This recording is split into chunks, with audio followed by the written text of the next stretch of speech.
The fluorescent lights of courtroom 2B hummed a monotonous tune, casting a sterile glow over the worn wooden benches.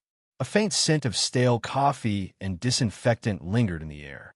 Jaylen Prescott pulled his hoodie tighter around his head as he stepped into the hushed space, the weight of the room's attention settling on him like an unwelcome blanket. He hadn't expected the outright laughter. It rippled through the rows of spectators, bouncing off the high ceiling and echoing in his ears. He could feel the heat rising in his cheeks, the familiar prickle of anxiety in his chest. They're laughing at me, just like always. He swallowed hard, reminding himself of the meticulously organized folders clutched in his hand, the hours spent poring over legal texts, the burning injustice that had driven him to this point. This wasn't about him. This was about Tiana. Take that hood off, son. This isn't a rap video. Judge Wexler's voice, amplified by the courtroom's acoustics, cut through the lingering laughter. Jaylen's hand instinctively went to the drawstring of his hoodie. Beneath it, his jaw clenched. He recognized the dismissive tone, the subtle sneer in the judge's voice. It was the same tone he'd heard countless times before, the tone that dismissed him, minimized him, saw only the hoodie and not the person beneath it. He thinks I'm a joke. He thinks I'm nothing. The thought fueled a flicker of anger, but he pushed it down. He couldn't afford to let emotions get in the way. He took a deep breath, slowly lowering the hood, revealing his close-cropped hair and the determined set of his jaw. He met the judge's gaze, his own eyes steady and unwavering. "Your Honor," he began, his voice clear and surprisingly resonant in the now silent courtroom. He could feel Tiana's anxious gaze on him from the defendant's table. Her fingers were nervously twisting a tissue, her knuckles white. He needed to be strong for her. "I am her legal representative. Pro se appointment." All documents were submitted and approved last Friday. The words hung in the air, punctuated by the distinct thump-thump of Jaylen's heart against his ribs. He could practically see the wheels turning in Judge Wexler's head, the surprise slowly dawning in his eyes. He didn't expect that. He didn't expect me to be prepared. A ripple of murmurs went through the courtroom, the initial amusement replaced by a confused buzz. Brian Lell, the landlord's attorney, a man whose expensive suit seemed to scream arrogance, straightened in his seat, his eyebrows raised in a mixture of surprise and annoyance. He had probably been anticipating an easy win, a quick dismissal of a naive teenager playing lawyer. Jaylen could almost taste the shift in the atmosphere, the palpable sense of disbelief hanging heavy in the air. He held his breath, waiting for the judge's response. Judge Wexler adjusted his glasses, his gaze flitting between Jaylen and the paperwork on his desk. He flipped through a few pages, his lips pursed in thought. Jaylen watched him, his mind racing. He's checking. He's looking for a loophole. He doesn't want to believe it. The silence stretched, each tick of the courtroom clock amplifying the tension. Finally, Judge Wexler looked up, his expression unreadable. "Mr. Prescott," he said, his voice neutral, "this court recognizes your pro-se status. Please proceed." Jaylen felt a wave of relief wash over him, so potent it almost made his knees weak. "I'm in. I have a chance." He could sense Tiana relax slightly beside him, a small, hopeful sigh escaping her lips. He turned to face the courtroom, his earlier nervousness replaced by a quiet confidence. He opened the first folder, the crisp pages rustling in the sudden stillness. "Your Honor, members of the jury," Jaylen began, his voice steady and controlled. "We are here today because my client, Ms. Tiana Rowe, has been unjustly targeted for eviction." He paused, letting his gaze sweep over the jury box, making eye contact with each juror one by one. He saw a mix of expressions, skepticism, curiosity, even a flicker of sympathy in the eyes of an elderly woman in the front row. "They're listening. They're paying attention." He continued, his voice gaining strength. "The landlord claims Ms. Rowe violated her lease agreement by consistently paying rent late. However, we have substantial evidence demonstrating a pattern of harassment and discriminatory practices by the building management, specifically targeting low-income tenants." Brian Lell scoffed, a sound that grated on Jaylen's nerves. "Objection, Your Honor."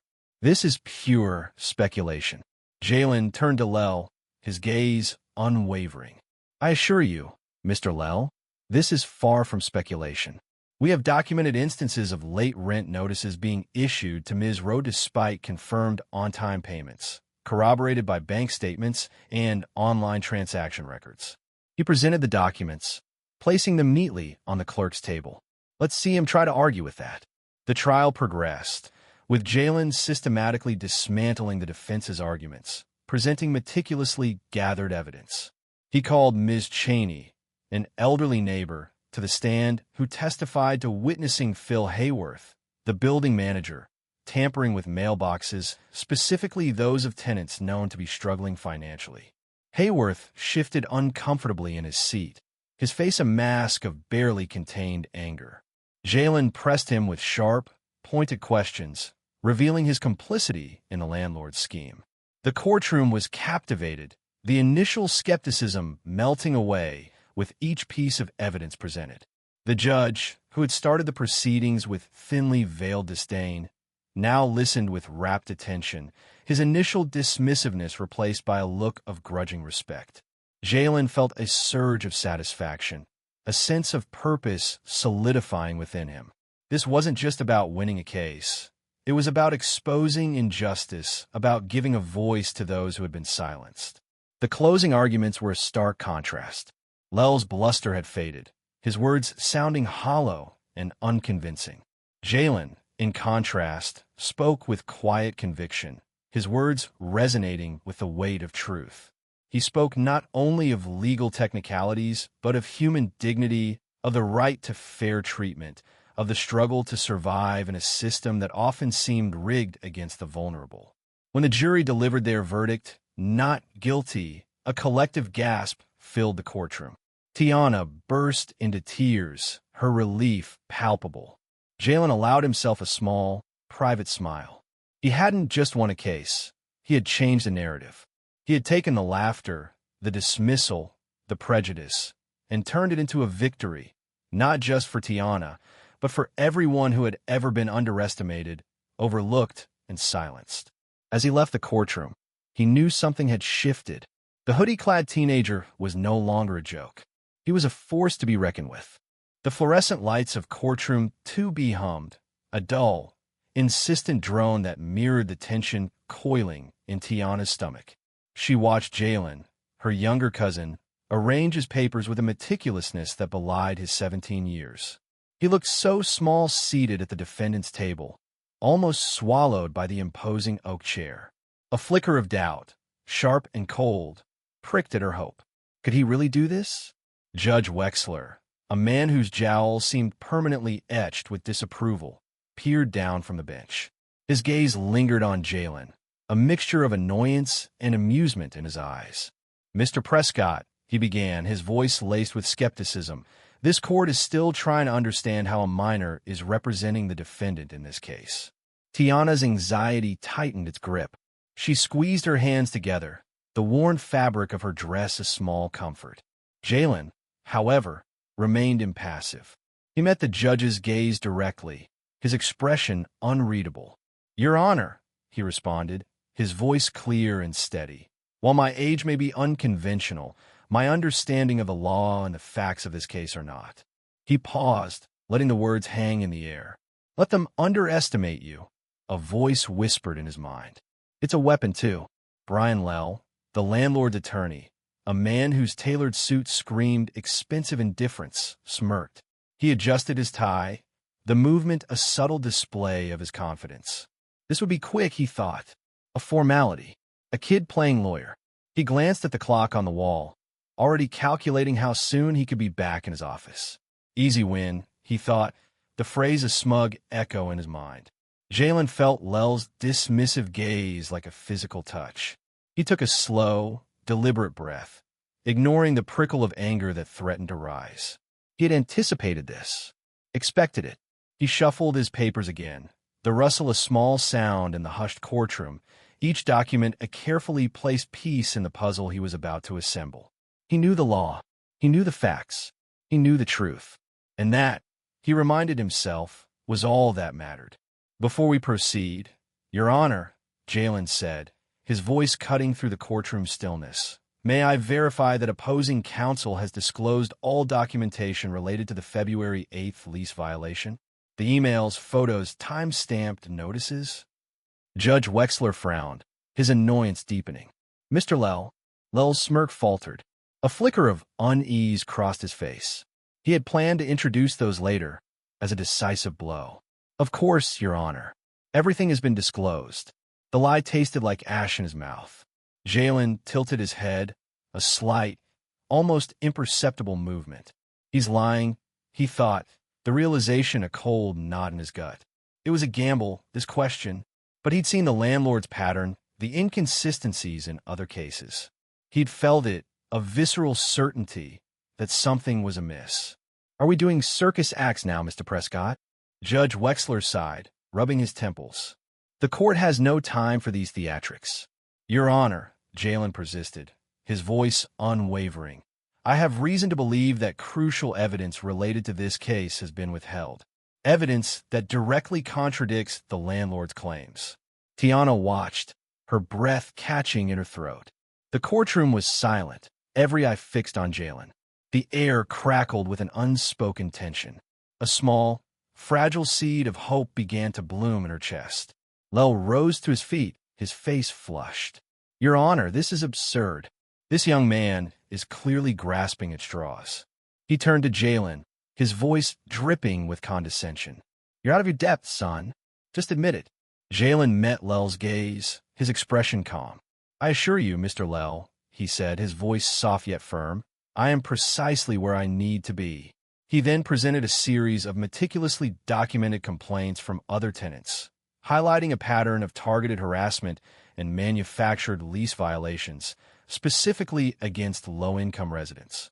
He presented testimonies, meticulously gathered, detailing Phil Hayworth, the building manager's, involvement in these schemes. Ms. Cheney, a neighbor of Tiana's, testified, her voice trembling slightly but filled with conviction. She recounted instances of Hayworth manipulating circumstances, creating false evidence, and intimidating tenants. Her words painted a vivid picture of a systematic effort to displace residents. With each piece of evidence, Lell's confidence crumbled. The smug certainty he'd worn like armor began to dissolve, replaced by a growing unease. He glanced at Hayworth, who sat stiffly in the gallery, his face pale. He had underestimated the boy, severely. Judge Wexler, initially dismissive, listened with increasing attention. The amusement in his eyes had vanished, replaced by a thoughtful frown. He shuffled through the documents Jaylen provided, his expression growing more serious with each page. Jaylen, fueled by a quiet fire of conviction, continued his methodical dismantling of the defense's case. He presented emails, photos, time-stamped notices, all obtained through painstaking research and countless late nights, each piece of evidence a precise strike against the landlord's carefully constructed lies. The courtroom, once filled with whispers and skeptical glances, was now hushed, captivated by the unfolding drama. The turning point arrived with the introduction of a seemingly innocuous email exchange between the landlord and Hayworth. Jaylen projected it onto the screen, the words stark against the white backdrop. The email, dated just days before Tiana's alleged lease violation, revealed a deliberate plan to fabricate evidence against her. The silence in the courtroom was absolute. Even the hum of the fluorescent lights seemed to fade into the background. Judge Wexler's frown deepened. He looked at Lell, then at Hayworth, his gaze sharp and unwavering. The gavel in his hand seemed to thrum with unspoken judgment. Tiana's heart pounded in her chest. Hope, once a flickering ember, now blazed within her.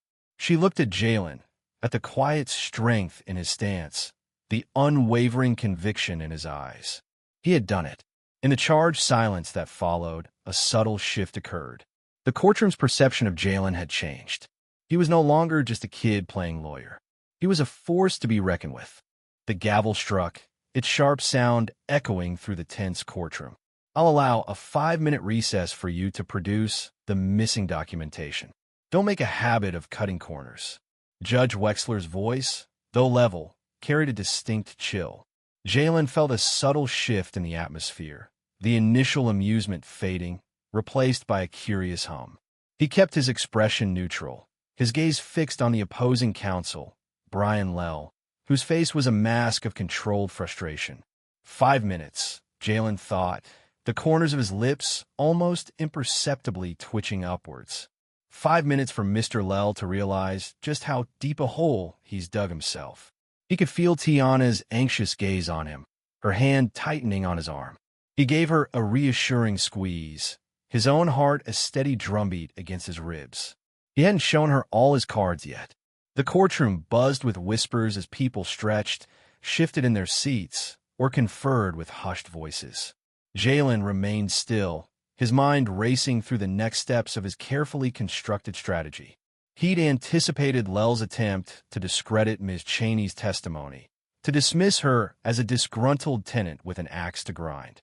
That was why he'd meticulously documented every instance of Phil Hayworth's targeted harassment, the unwarranted inspections, the thinly veiled threats, the sudden and inexplicable rent hikes for long-term residents, all conveniently missing from the official records.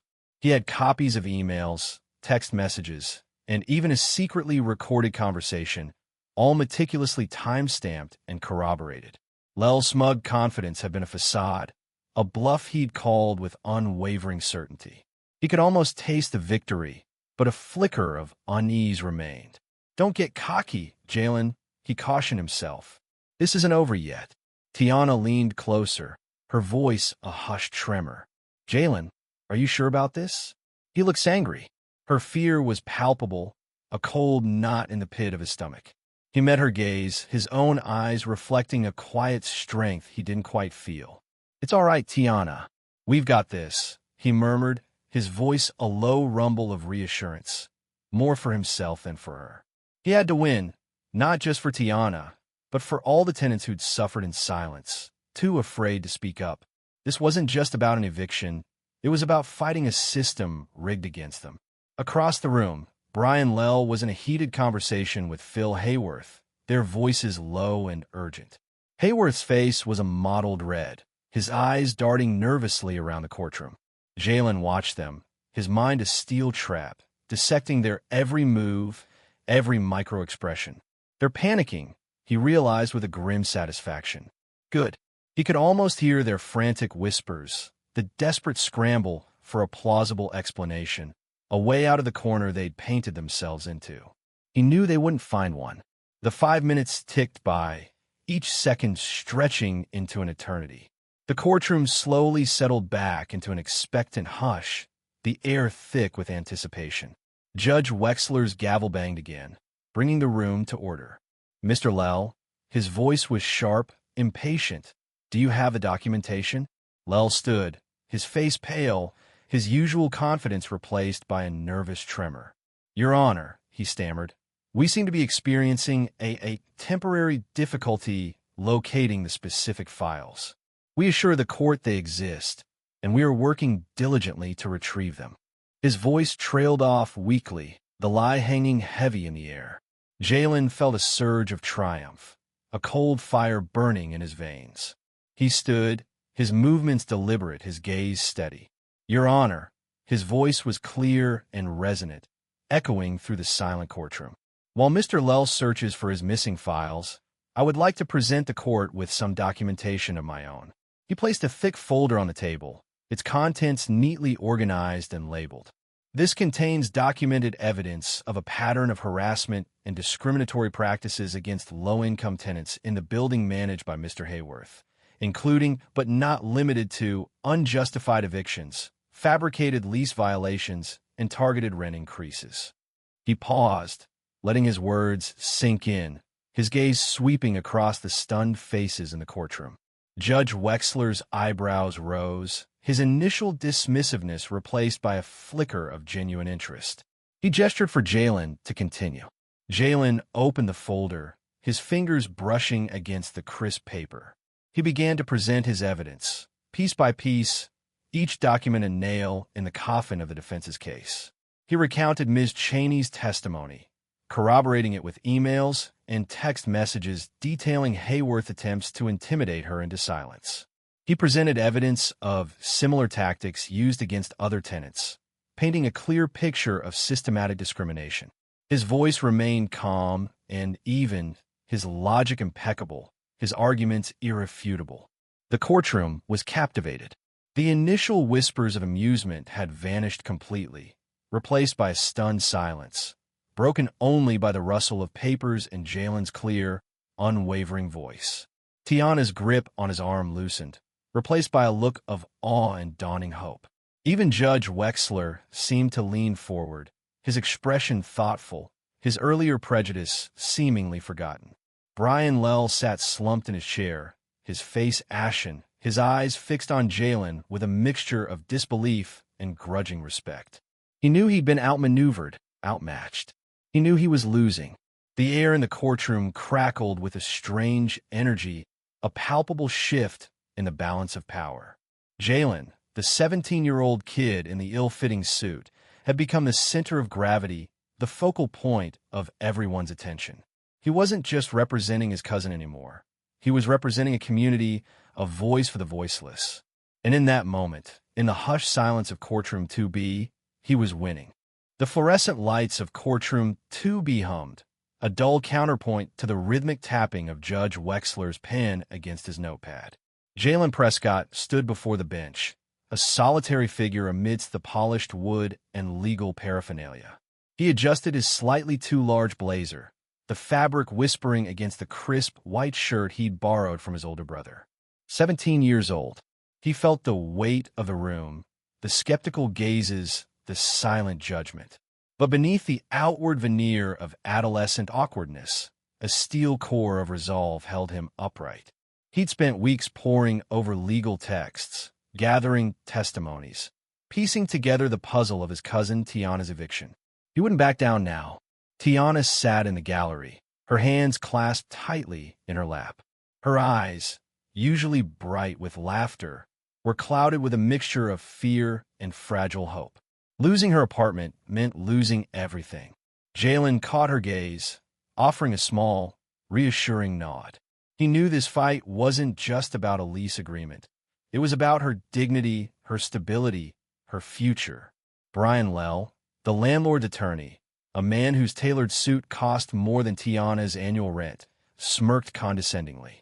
"So, Mr. Prescott," he began, his voice dripping with practiced condescension, "you allege that my client, a respectable property owner, is engaging in discriminatory practices? On what grounds, precisely?" Internally, Jaylen registered Lell's tone. Condescension meant to unsettle. He wouldn't let it. On the grounds of a systematic pattern of targeting low-income tenants with frivolous complaints, leading to unjustified evictions, Jaylen replied, his voice steady, each word precise. He could feel the judge's gaze shift, a flicker of something akin to curiosity replacing the initial dismissal. Lell chuckled, a sound that grated on Jaylen's nerves. "A pattern? My client simply expects his tenants to adhere to the terms of their lease. Ms. Rowe's repeated noise violations are well documented." Jaylen's grip on his folder tightened. Noise violations. The thin veil used to mask the landlord's true intentions. He placed a stack of documents on the table before the judge. "This case isn't about noise. It's about power." The words hung in the air, stark and accusatory. He saw Lell's smirk falter, a flicker of unease in his eyes. "These," Jaylen continued, gesturing towards the documents, "are sworn affidavits from 5 former tenants of the same building, all evicted within the past year, all citing similar noise complaints. All, coincidentally, low-income families or individuals." He could feel the shift in the atmosphere, a subtle change in the air pressure, as the courtroom absorbed his words. He had their attention. Now he had to hold it. Judge Wexler leaned forward, his expression thoughtful. "Mr. Lell, do you have a response to this?" Lell stammered, caught off guard by the sheer volume of evidence Jaylen presented. "Your Honor, these are merely anecdotal accounts. They don't prove anything." Jaylen stepped forward again. "We're not asking for sympathy. We're asking for facts." He presented another document, a spreadsheet detailing the demographic breakdown of the building's tenants over the past 5 years, highlighting the disproportionate number of evictions targeting specific demographics. The silence in the room was thick, broken only by the rustling of papers as Judge Wexler examined the evidence. Lel, recovering slightly, interjected, "Your Honor, even if these claims have some merit, Mr. Prescott is hardly qualified to present them. He's barely old enough to drive." A ripple of amusement went through the courtroom. Jaylen felt a prickle of anger, but he suppressed it. This wasn't about him. It was about Tiana. He met Lel's gaze, his expression unflappable. "Yes, Your Honor, but facts have a tendency to speak louder than sarcasm." The judge's gavel struck the soundboard. "Order. Mr. Lel, I advise you to address the presented evidence, not the presenter's age." Jaylen called Ms. Cheney to the stand. A frail woman with kind eyes, she recounted how the building manager, Phil Hayworth, had repeatedly harassed her with fabricated noise complaints, ultimately leading to her eviction. Her voice trembled, but her testimony was unwavering. Hayworth shifted uncomfortably in his seat, avoiding eye contact with the judge. Jaylen observed him, cataloging every twitch, every nervous gesture. During cross-examination, Lel attempted to discredit Ms. Cheney, questioning her memory and reliability. Jaylen watched his cousin's hands clench tighter, her breath coming in short, shallow gasps. He needed to end this. He produced a recording of a conversation between Ms. Cheney and Hayworth, captured surreptitiously on her phone. Hayworth's voice, clear and unmistakable, outlined his strategy for targeting specific tenants. The recording played, each word a hammer blow against the defense's case. The silence that followed was deafening. Even Judge Wexler seemed stunned. Lel, visibly flustered, tried to object, but his words were lost in the weight of the evidence. Jaylen felt a surge of something akin to triumph, a sense of justice served. But he kept his expression neutral, his demeanor professional. He had one more card to play. He presented a series of emails between the landlord and Hayworth, discussing the problem tenants and the need to clean up the building. The emails, discovered through painstaking research, revealed a clear pattern of discriminatory intent. The courtroom buzzed with quiet murmurs. Judge Wexler's gaze swept across the room, finally settling on Jaylen. The initial skepticism had been replaced by something resembling respect. He looked down at the evidence before him, then back at Jaylen. "Mr. Prescott," he said, his voice surprisingly gentle, "you have presented a compelling case. The court finds in favor of the defendant, Ms. Rowe. The eviction notice is hereby dismissed." A wave of relief washed over Jaylen. He looked at Tiana, her eyes shining with unshed tears. He had done it. He had protected her. As the courtroom erupted in a low hum of conversation, Jaylen gathered his things. He felt a hand on his shoulder. It was Judge Wexler. "Young man," he said, his voice low, "you have a remarkable gift. Don't waste it." Jaylen met the judge's gaze, a quiet understanding passing between them. He knew this was just the beginning. The fluorescent lights of courtroom 2B hummed, a monotonous drone that seemed to amplify the tension thickening in the air. Jaylen Prescott adjusted his slightly too big suit jacket, the fabric unfamiliar and stiff against his skin. He could feel Judge Wexler's gaze, heavy and assessing, like a physical weight pressing down on him. A flicker of doubt, a cold tendril of fear, snaked through his gut. He pushed it back down, reminding himself of the hours of preparation, the meticulous gathering of evidence, the unwavering support in Tiana's worried eyes. This wasn't about him. This was about justice. He swallowed, the dryness in his throat a sudden reminder of the stakes. The defense calls Ms. Eleanor Cheney to the stand. His voice, though young, resonated with a surprising clarity, cutting through the hushed murmurs of the courtroom. He saw Brian Lel, the defense attorney, smirk a condescending curl of the lip that Jaylen meticulously filed away in his memory. Lel clearly still believed this was a game, a charade orchestrated by a naive teenager. Jaylen would show him how wrong he was. Ms. Cheney, a woman with kind eyes and a nervous tremor in her hands, settled into the witness box. Jaylen watched her, gauging her unease.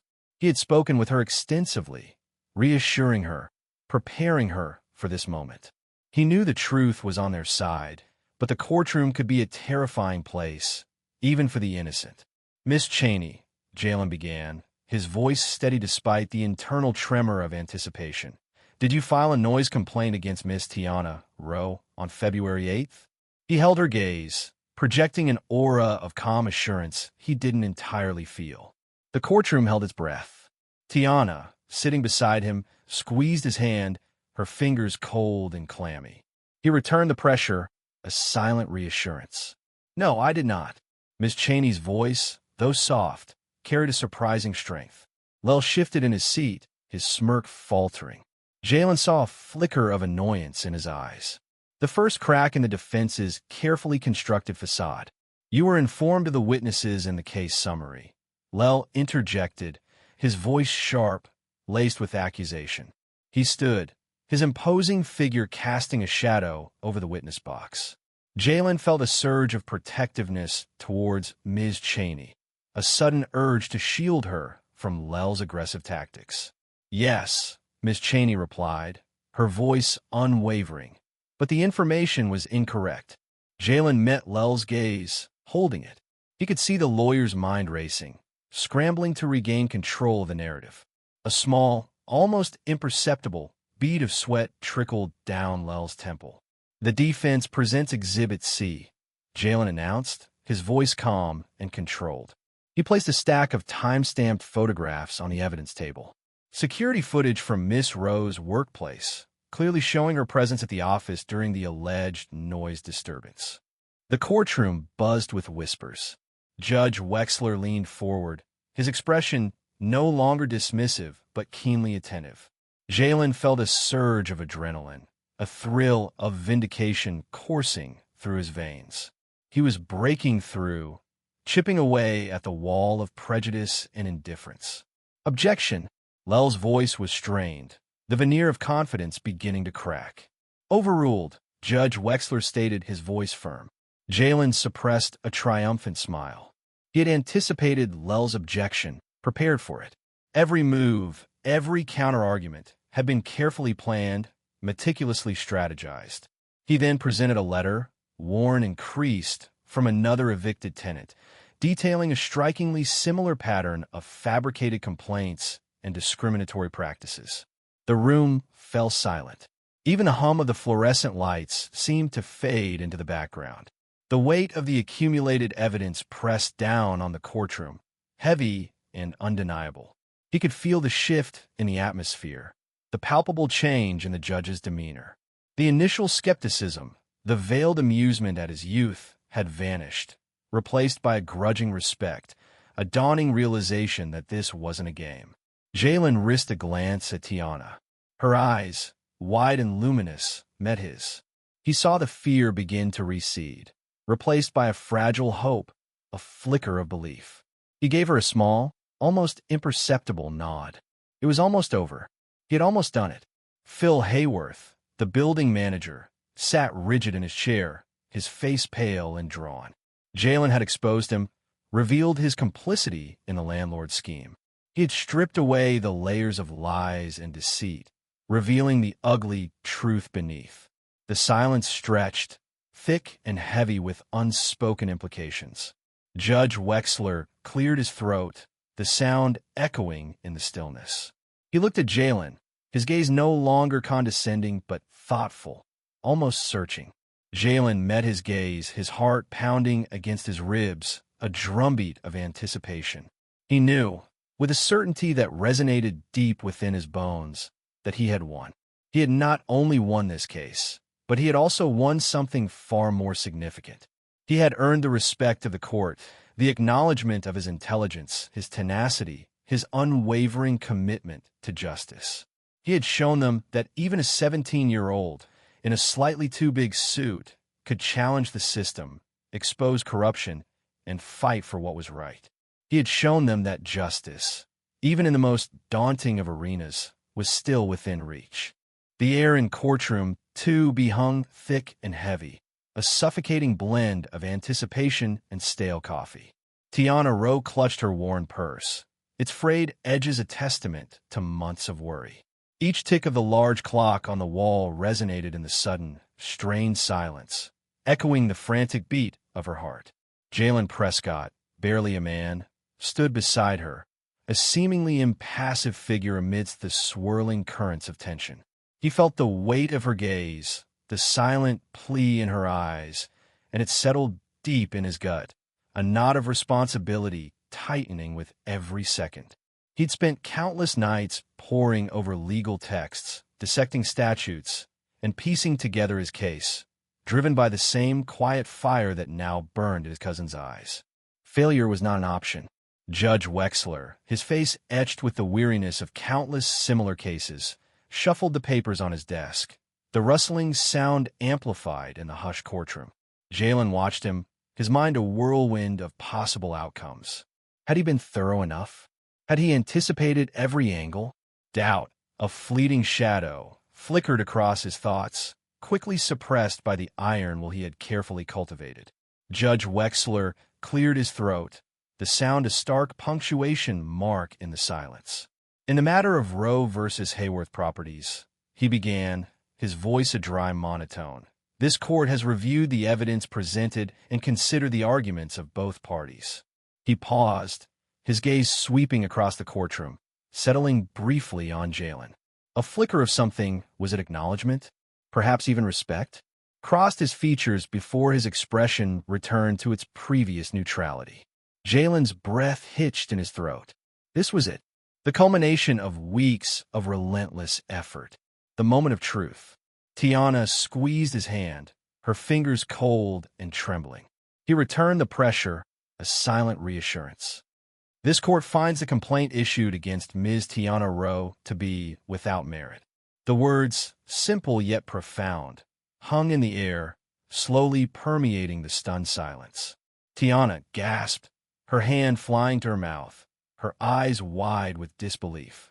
Relief, a tidal wave of it, washed over Jaylen, leaving him momentarily breathless. He felt a faint tremor in his own hand, the aftershock of the tension that had gripped him for so long. He had done it. Against all odds, against the skepticism and condescension, he had won. Brian Lell, the defense attorney, his face a mask of incredulous frustration, opened his mouth to speak, then closed it again, the carefully constructed arguments he'd planned to deliver now rendered useless. He shot a venomous glare at Jaylen, a silent acknowledgement of defeat. Judge Wexler continued, his voice gaining a new, unexpected warmth.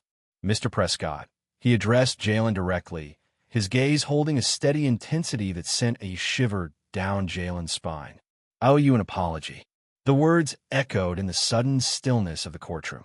Jaylen blinked, momentarily disoriented. An apology? From Judge Wexler, who had initially dismissed him with a barely concealed sneer. He struggled to reconcile this new, almost conciliatory tone with a man who had earlier questioned his right to even stand in this courtroom. The judge's gaze softened, the lines around his eyes crinkling slightly. Your initial presentation, unconventional as it was, he admitted with a hint of a smile, did not, I confess, lead me to expect the thoroughness and precision with which you subsequently conducted this case. You have demonstrated extraordinary skill, knowledge, and self-control. Each word landed with the weight of a judge's gavel, reverberating not just in the courtroom, but within Jaylen himself. He felt a warmth spread through his chest, a sense of validation that transcended the victory itself. This wasn't just about winning a case. It was about being seen, being recognized, not as a defiant teenager playing lawyer, but as a force to be reckoned with. He swallowed, his throat suddenly dry, and managed a small nod, his mind still reeling from the unexpected turn of events. The weight of the judge's words, the weight of his apology, settled upon him, a heavy cloak of responsibility and a strange, unfamiliar pride. He glanced at Tiana, her face now streaked with tears of joy. In that moment, the exhaustion of the past weeks, the relentless pressure he had placed upon himself, faded away, replaced by a profound sense of purpose. He had fought for her, for his family, for his community, and he had won. Phil Hayworth, the building manager, sat slumped in his chair, his face ashen. The carefully constructed facade of respectability he'd maintained throughout the trial had crumbled, revealing the petty, vindictive man beneath. The evidence Jaylen presented, the meticulous documentation of Hayworth's discriminatory practices, had exposed him for what he was. He avoided Jaylen's gaze, unable to face the quiet intensity in those young eyes. He knew he'd lost more than just a case. He'd lost his reputation, his credibility, his carefully crafted illusion of power. Ms. Cheney, the elderly neighbor whose testimony had been crucial to Tiana's case, beamed at Jaylen from the gallery, her eyes filled with a mixture of admiration and gratitude. Her small act of courage, her willingness to speak truth to power, had played a pivotal role in exposing the injustice that had plagued their community for so long. As the courtroom slowly emptied, the echoes of the judge's words lingered in the air, a testament to the power of a single voice, however young, to challenge injustice and prevail. The heavy oak doors of the courthouse swung shut behind them, the sound echoing the finality of the judge's gavel. The afternoon sun, a hazy gold through the city smog, washed over the steps, warming Tiana's face. She blinked, as if waking from a dream. The weight on her chest, a constant companion for weeks, had lifted, replaced by a lightness that made her feel almost giddy. Jaylen, beside her, seemed unchanged. His expression, always carefully composed, betrayed none of the elation Tiana felt bubbling inside her. His hands were shoved deep in the pockets of his worn jeans, his posture relaxed, almost casual. But Tiana knew him better. She saw the slight tremor in his jaw, the almost imperceptible tightening of his lips, tiny signs of the immense pressure he'd carried, now slowly releasing. "We did it, Jaylen," she whispered, the words catching in her throat. "We actually did it." A tear traced a path through the faint dusting of freckles across her nose. He nodded, a small, almost hesitant smile finally gracing his lips. "Yeah, we did." He glanced at her, his dark eyes, usually guarded, holding a flicker of something vulnerable. Relief, perhaps, or maybe something else entirely, a quiet pride. Tiana reached out, impulsively squeezing his arm. "Thank you," she said, her voice thick with emotion. "I don't know what I would have done without you." He shrugged, the gesture seemingly dismissing her gratitude. "Don't mention it," he mumbled, his gaze shifting to the steady stream of people flowing down the courthouse steps. Lawyers in crisp suits, their briefcases held tight, hurried past. A young couple, their faces etched with worry, clung to each other as they descended. Each face, each story, a fleeting glimpse into the human drama unfolding within those hallowed halls. A middle-aged woman with a kind face and a stack of files tucked under her arm approached them. It was the court clerk, Ms. Cheney, who'd earlier offered Tiana a reassuring smile during the tense proceedings. "Mr. Prescott," she said, her voice warm and surprisingly familiar. Jaylen looked up, a question in his eyes. "That was quite a performance in there," Ms. Cheney continued, a genuine admiration in her tone. "I've been working here for 20 years, and I've rarely seen such meticulous preparation, such clarity of argument." A flush crept up Jaylen's neck, staining his skin a dusky rose. He shifted uncomfortably, as if the praise was a physical burden. Tiana, watching him, felt a surge of affection for her young cousin. He deserved all the accolades, all the recognition.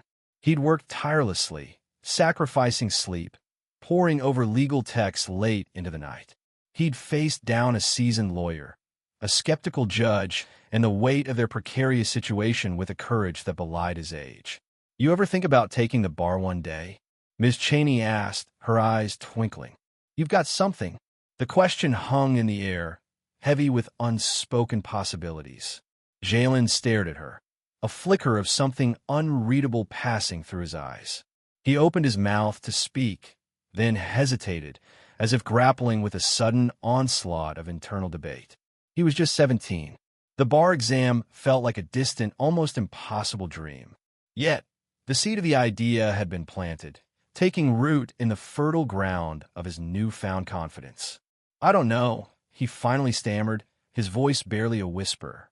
He looked away, as if embarrassed by the sudden vulnerability he'd revealed. Miss Chaney smiled understandingly. "Well, something to think about," she said gently, patting his arm. "You have a gift, young man. Don't let it go to waste." She then turned to Tiana, her expression softening. "Congratulations, dear. I'm so glad it worked out for you." "Thank you," Tiana replied, a wave of warmth washing over her. She watched as Miss Chaney disappeared back into the courthouse, the heavy doors swallowing her up. Silence descended, broken only by the distant rumble of city traffic. Jaylen and Tiana stood on the courthouse steps, the world stretching out before them, suddenly full of possibilities. "I had to," Jaylen said quietly, breaking the silence. His voice was low, almost lost in the sounds of the city. Nobody else was going to do it. His gaze drifted to the horizon, his thoughts seemingly miles away. Tiana knew he wasn't just talking about the case. He was talking about their lives, their struggles, their place in a world that often seemed indifferent to their plight. Tiana understood. She understood the fierce protectiveness he felt for his family, for his community. She understood the deep-seated anger that simmered beneath his calm exterior, an anger fueled by injustice, by inequality, by the constant struggle to simply survive. And she understood the unwavering determination that drove him, a determination to fight, to resist, to create a better future for themselves and for those who came after them. She placed a hand on his shoulder, a silent gesture of comfort and solidarity. They stood there for a moment longer, two figures silhouetted against the fading sunlight, their shared victory a small but significant beacon of hope in the vast, unforgiving landscape of the city. The courtroom battle had been won, but the larger war, the fight for justice and equality, was far from over. And Jaylen, armed with his newfound knowledge and his unwavering determination, was ready to face it head-on. The quiet triumph they shared on those courthouse steps was not an end, but a beginning of a new chapter, filled with both uncertainty and the quiet promise of change.